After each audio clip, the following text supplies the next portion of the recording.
Luciano Molina raised his gun at his daughter's bedroom door, ready to kill. What he saw inside made him lower it. His 8-year-old daughter, silent for 6 months after witnessing her mother's murder, was moving, fighting, smiling, for the first time since the night that destroyed them both. And standing beside her? The maid he hired 3 weeks ago. A woman with no references, no past, no fear. By week 4, his daughter called her Gabby.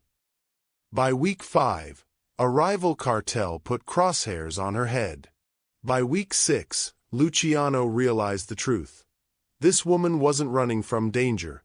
She was running toward the one thing that could save his family, or destroy it. Who was Gabriela Reyes? And why would a decorated war hero throw away everything to clean houses for a man drenched in blood? This is the story of the warrior Maid who saved a crime lord's daughter, and the impossible choice that cost them everything. What happens next will leave you speechless. Stay with us. The mansion's iron gates don't swing open. They slide, silent and final, like a cell door closing behind her. Gabriela shifts the weight of her duffel bag, everything she owns compressed into 40 pounds of worn fabric and regret. The interview letter crumples in her pocket, already damp from her palm. She's run out of options, out of cities, out of clean ways to disappear. Miguel waits in the foyer, arms crossed, eyes flat. Head of security, former military. She can tell by the way he stands, weight distributed like he's still expecting incoming fire. ID, he says. Not a greeting. A command. She hands it over, watching him scan it with the kind of suspicion reserved for people who've seen too many lies. He doesn't ask about the 3-month gap in her employment history. Doesn't ask why a decorated former sergeant is interviewing for a maid position in Miami. He already knows what matters. She's desperate, and desperate people don't ask questions. You'll clean, cook, stay invisible, Miguel says. Mr. Molina values discretion above all else. You see nothing. You hear nothing. Understood. Understood. He almost smiles. Almost. No one lasts here. Last 3 quit within a week. Before she can ask why, a sound stops them both. A small, broken whimper from somewhere upstairs. Not quite human. Not quite animal. The sound of something that's forgotten how to cry properly. The child, Miguel says, and his voice loses its edge for half a second. She doesn't interact well with strangers. Gabriela follows his gaze up the curved staircase. A shadow moves at the top. Small, hunched, watching. 8 years old, according to the file. But the eyes that peer down belong to someone much older. Someone who's seen the kind of dark that doesn't wash off. Zoe. The girl flinches when Gabriela takes 1 step forward, then vanishes like smoke. Gabriela's chest tightens with recognition she doesn't want to name. She's seen that hollow stare before. In Kandahar, in the eyes of children who'd watched their mothers bleed out on dusty floors. In her own reflection the night she refused to file the false report. The night she chose truth over her entire future.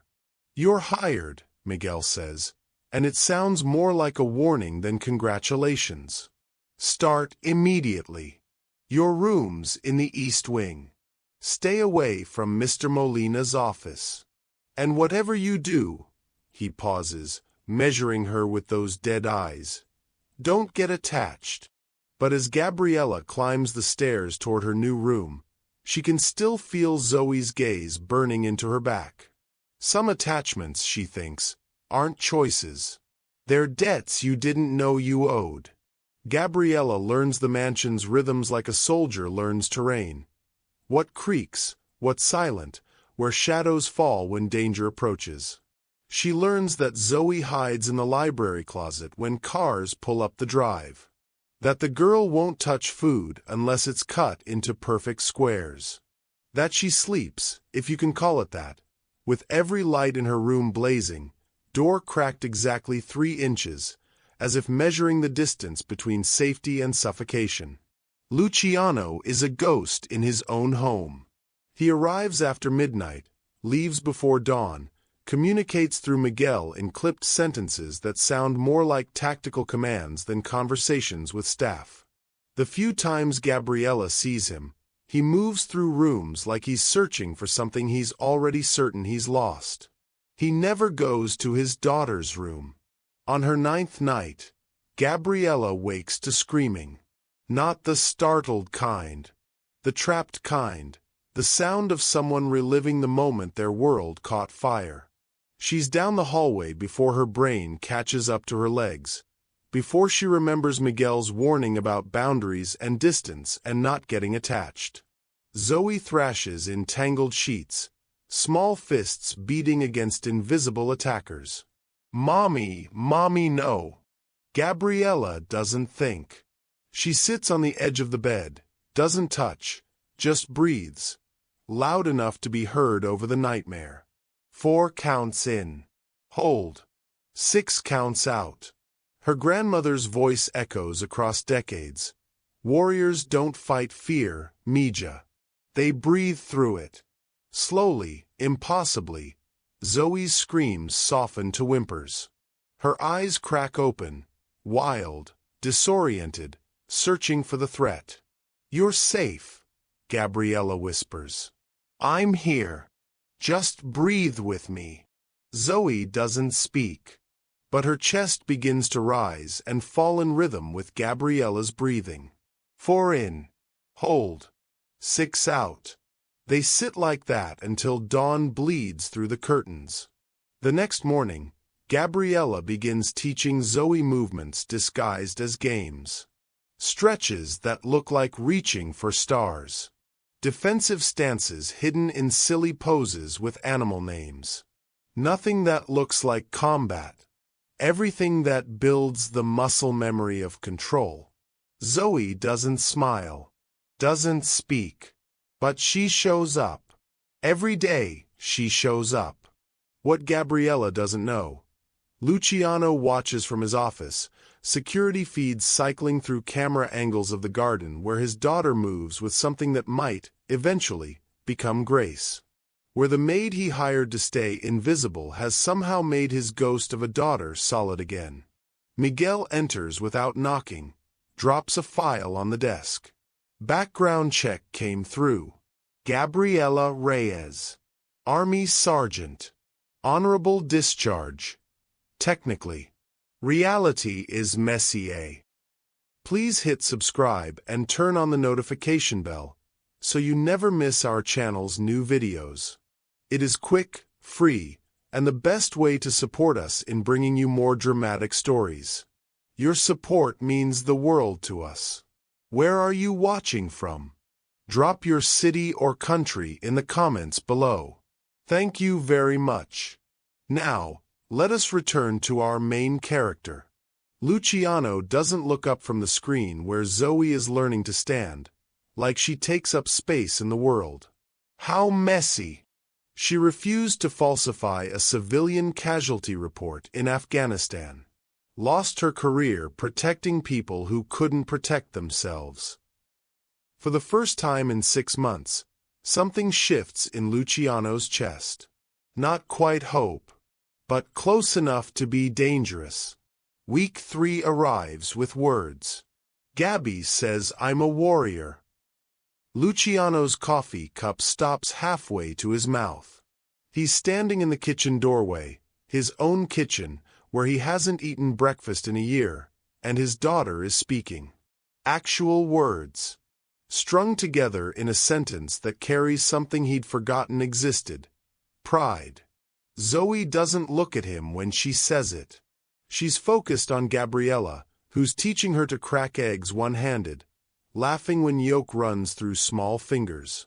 Warriors make messes, Gabriela says. wiping Zoe's hands with a dish towel. That's how we learn. And then, God help him, his daughter laughs. The sound cuts through him like shrapnel.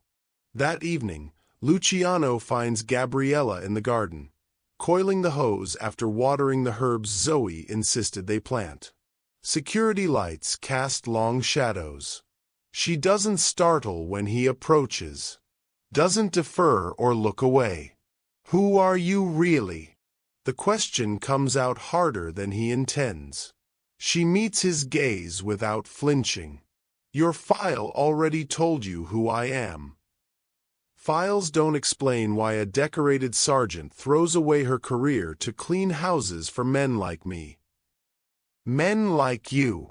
She says it like she's tasting something bitter. You mean criminals? Killers. Fathers who love their daughters but don't know how to reach them anymore. No one has spoken to him like this in 5 years. Not since Elena died. Not since he became the kind of man people fear instead of challenge. My daughter hasn't spoken in 6 months, he says, and hates how his voice almost breaks. I've had psychologists, therapists, specialists. She doesn't need specialists. Gabriela steps closer, and he catches the scent of garden soil and something else. Determination, maybe. Defiance. She needs to feel strong again. Your money can't buy that. Your power can't command it. She needs someone who knows what it's like to survive something that should have destroyed you. The words land like body blows. Stay, he says. Not an order. A plea. Keep working with her. I'll pay whatever. I don't want your money. Her eyes flash. I'm not doing this for you. I'm doing it for her. Because she deserves to remember what it feels like to be brave. The space between them hums with something unnamed. Dinner becomes a ritual. 3 of them at a table built for 12. Zoe chattering about warrior poses and herb gardens. Gabriela teaching her Spanish words. Luciano learning how to listen instead of command. Small moments accumulate like evidence. Gabriela's hand brushing his when she passes the salt. Conversations that stretch past bedtime. The way she doesn't look away when he catches her watching him read Zoe a story. The way he's started leaving work early just to hear them laugh. Miguel notices. Boss, this is dangerous. Luciano knows. He doesn't care. The photographs arrive in a manila envelope, no return address, delivered to Miguel's desk like a declaration of war. 7 images. High resolution. Taken over the past 2 weeks. Gabriela and Zoe at the farmer's market. Zoe's hand in hers. Gabriela teaching defensive stances in the garden. Sunlight catching the curve of her smile. Gabriela reading on the veranda while Zoe sleeps against her shoulder. Each photo marked with red crosshairs. Precise. Professional. A promise written in the language of men who kill for profit. Miguel's jaw tightens as he spreads them across Luciano's desk. Morales cartel. Venezuelan intelligence confirms they've been watching the house for weeks. Luciano's hands don't shake, they never do, but something cold and ancient floods his veins. He's seen this play before. Knows how it ends. His wife's funeral taught him that loving something in his world is the same as painting a target on it. Double the perimeter guards, he says, voice flat as a blade. No one enters or leaves without clearance. Rotate the security details. And get Gabriela in here. Now. She arrives 15 minutes later, still in her garden clothes, dirt under her fingernails. Stops when she sees the photographs scattered like evidence of a crime she didn't know she'd committed. Her face goes pale. Then hard. They're using me to get to you, she says. Not a question. A tactical assessment. They're using you to get to her. Luciano pushes the photo of Zoe closer. My daughter finally smiles again, and they want to take that away. Then I leave. The words come fast. Final. Tonight. Before. No. He's around the desk before he realizes he's moving, close enough to see the pulse jumping in her throat. You leave, and Zoe breaks again. You leave, and they win. You leave, and I can't. He stops, the confession jamming in his chest like a round that won't chamber. Gabriela sees it anyway. Sees past the cartel boss to the man underneath, the widower who still sleeps on one side of the bed, the father who's terrified of failing the only good thing he has left, the human being who started to hope again and doesn't know how to protect something so fragile.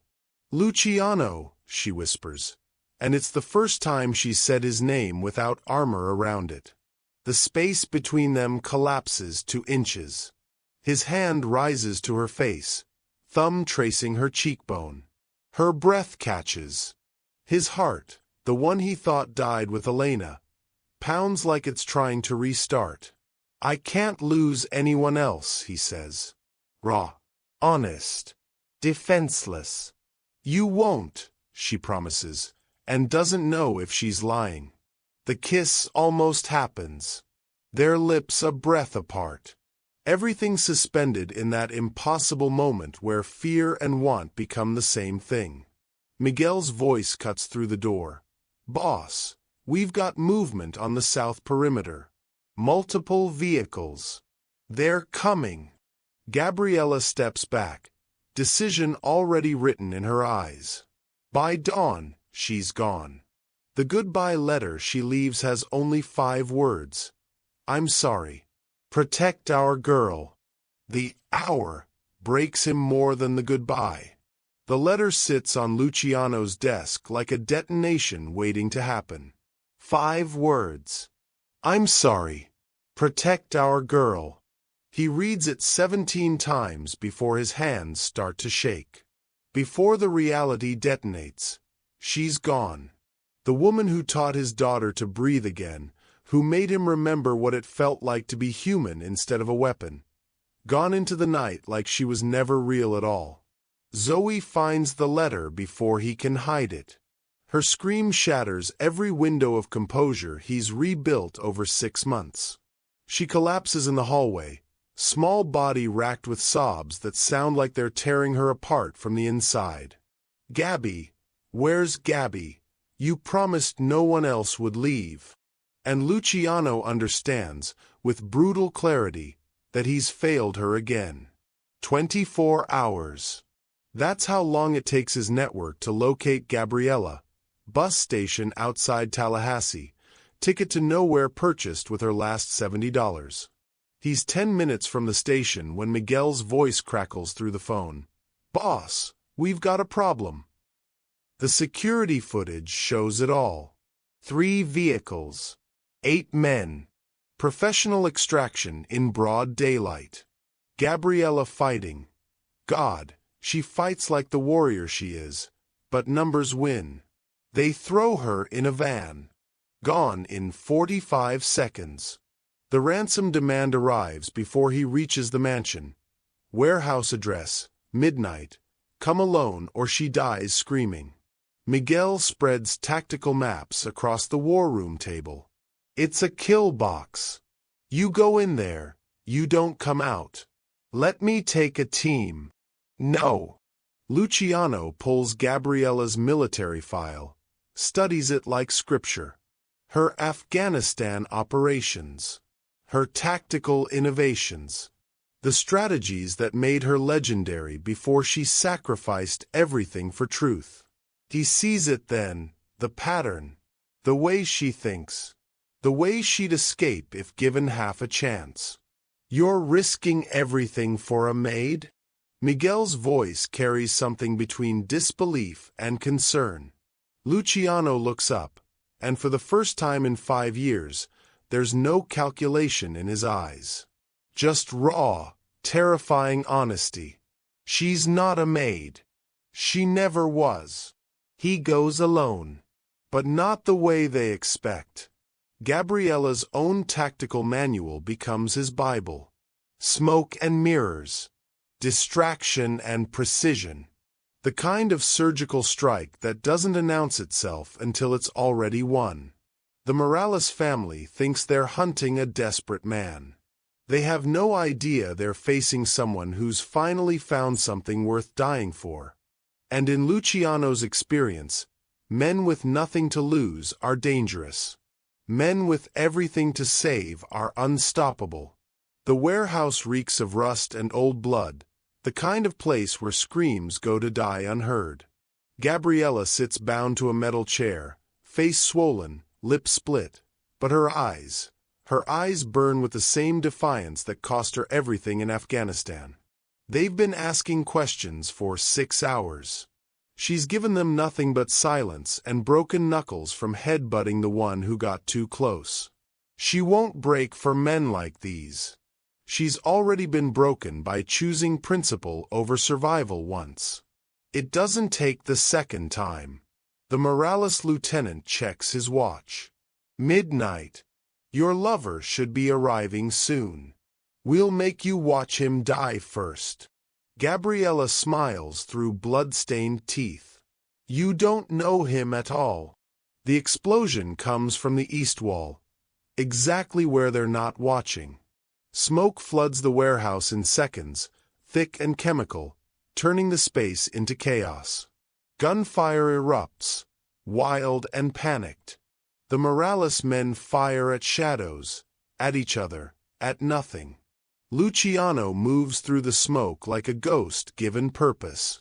He's not the cartel boss anymore. He's something older, something forged before money and power corrupted him. He's the street fighter who survived when survival wasn't guaranteed. The father who will burn the world down before he loses another person he loves. 3 men down before they realize the threat isn't coming from where they expected. He finds her through the smoke. Their eyes lock across the carnage, and something passes between them that has no words. Recognition. Relief. Something fierce and unbreakable. His hands shake as he cuts the zip ties, catching her when she stumbles forward.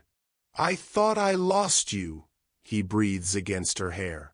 I left to protect her. Her voice cracks. To protect you. Don't you understand? He pulls back, forces her to see him. Not the crime lord, just the man underneath. You already saved us. You walked into our tomb and brought us back to life. I love you. I don't know when it happened. Maybe the first time you told me my money was worthless. Maybe when you taught Zoe to stand like she owns the ground beneath her feet. But I do. And I can't. I won't lose you. Tears cut tracks through the blood on her face. I love you too. But Luciano, your world will destroy us. It destroys everything good that tries to exist in it. Around them, sirens wail. Miguel's cleanup team moving in. The old life circling like sharks scenting blood. Luciano cups her face in his hands, thumbs gentle on her bruised skin. Then I'll destroy my world first. The promise hangs between them like an oath sworn in fire. Behind them, the warehouse burns. Ahead of them, everything changes. The conference room falls silent when Luciano walks in. 15 men. His entire cartel leadership. Men who've built empires on his decisions, fortunes on his ruthlessness. They see the cuts on his face, the blood still dark under his fingernails, and assume he's come for vengeance against the Morales family. They're wrong. I'm done, he says. No preamble. No explanation that would make sense to men who measure worth in territory and fear. Dissolving operations. Liquidating assets. You have 60 days to transition. The room erupts. Accusations of weakness. Betrayal. Insanity. Miguel stands, silences them with a look. Boss. I'm not your boss anymore. Luciano meets each pair of eyes. I'm a father who almost lost his daughter twice. A man who finally found something worth more than power. You want the territories? Take them. You want the connections? They're yours. I want out. He walks out before they can respond, before he can second-guess the cliff he's just stepped off. Word spreads like wildfire through the criminal underworld. Luciano Molina is finished. The Morales family hears it within the hour. They come at dawn. Not for negotiation. Not for territory. For blood and humiliation and the satisfaction of destroying the man who embarrassed them. 8 men. Military-grade weapons. A home invasion designed to leave nothing breathing. But they've miscalculated 2 things. First, Luciano isn't the man he was. He's something more dangerous now. Someone with something to protect. Second, Gabriela isn't hiding. She meets them in the foyer, Zoe locked in the reinforced panic room upstairs. And for the first time in 3 years, Sergeant Gabriela Reyes goes to war. Luciano appears at her flank, and they move like they've been fighting together for lifetimes. Her tactical precision, his street-born brutality. Every instinct synchronized. Every movement a conversation without words. The battle is brutal, efficient, final. When the smoke clears and bodies litter the marble floor, Luciano and Gabriela stand back to back, breathing hard, covered in evidence of his old life bleeding out around them. Zoe's voice crackles through the intercom. Gabby? Dad. We're okay, baby, Gabriela says, and her voice doesn't shake. We're okay. Later, after the cleanup, after Miguel's final nod of respect before leaving forever, Luciano kneels before Gabriela in their destroyed foyer. His hands are steady now. Clean. Done with violence. Will you stay? He asks what he should have asked weeks ago. Will you help me be the father she deserves? The man I should have been. Gabriela pulls him to his feet, touches her forehead to his. I never planned to leave. The panic room door opens. Zoe runs to them both, crashes into their arms with the force of a child who finally understands she's allowed to hold on. They kneel together, the 3 of them, in the ruins of the old life, and begin building something new. The dojo smells like sweat and discipline and dreams coming true. Zoe, 11 now, taller, stronger, alive in ways that would have seemed impossible 3 years ago, moves through her kata with fluid precision. Every strike intentional. Every stance grounded. The black belt around her waist earned through blood and bruises and the kind of determination that only comes from surviving your own darkness. The crowd watches in reverent silence. In the front row, Lucas Cardona, no longer Luciano Molina, that man died in a burning warehouse, holds Gabriela's hand like he's still amazed she's real. The diamond on her left hand catches the light. Small. Simple. Chosen together. He runs a legitimate security consulting firm now. Former criminals seeking redemption. Tactical training for protective services. Using everything he learned in the darkness to guard people walking toward the light. Zoe finishes her demonstration. Perfect. Flawless. The instructor bows deep, respect earned, not given. The applause erupts, but Zoe only has eyes for 2 people. She runs to them, trophy clutched in small hands that no longer shake with fear, and Lucas catches her mid-leap. Gabriela wraps them both in her arms, and for a moment, the 3 of them exist in a bubble where the past can't touch them anymore. I did it, Zoe breathes. Just like you taught me, Gabby. You did it like you were always meant to, Gabriela corrects, brushing hair from her daughters, because that's what she is now, legally, officially. Forehead. The warrior was always in you. I just helped you remember. Lucas sets Zoe down, then does something he's rehearsed 1,000 times and still fears he'll mess up. He kneels. Right there. In front of everyone.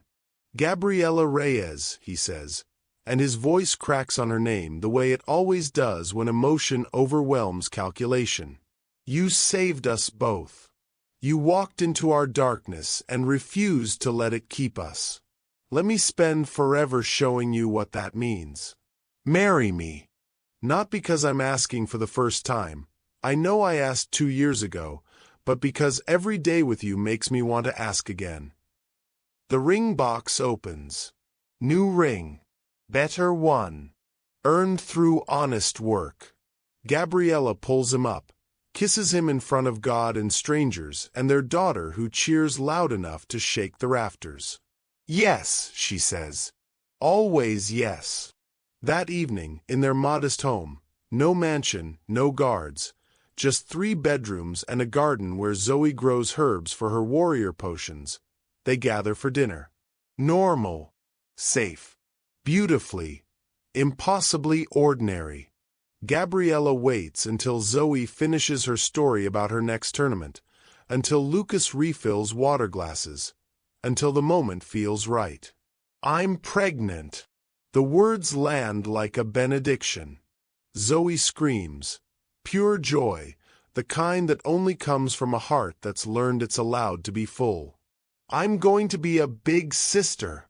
I can teach the baby everything. Gabby, does this mean? It means our family's growing, Gabriela says, wiping tears she's not ashamed of. Lucas crosses to her, kneels again. He's gotten good at kneeling, at humility, at gratitude for second chances that should never have come. His hand rests on her stomach, on the future they're building cell by cell. Thank you, he whispers against her temple, for not giving up on us, for seeing who we could become. Zoe wedges between them, arms around both, and they hold each other in the doorway as evening light pours gold through windows that have never known fear. The warrior Maid became a mother. The cartel boss became a father. The traumatized child became exactly what Gabriela promised, unstoppable. And the family forged through trauma, healed by love, stands together in their doorway, 3 soon to be 4, proof that even the most broken things can be made whole again. If someone is brave enough to try. If this story moved you, don't forget to hit subscribe and tell us where you're watching from in the comments below. Your support makes stories like this possible. What would you have done in Gabriela's place? Stayed or run? Let us know, and join us tomorrow for another powerful story you won't want to miss.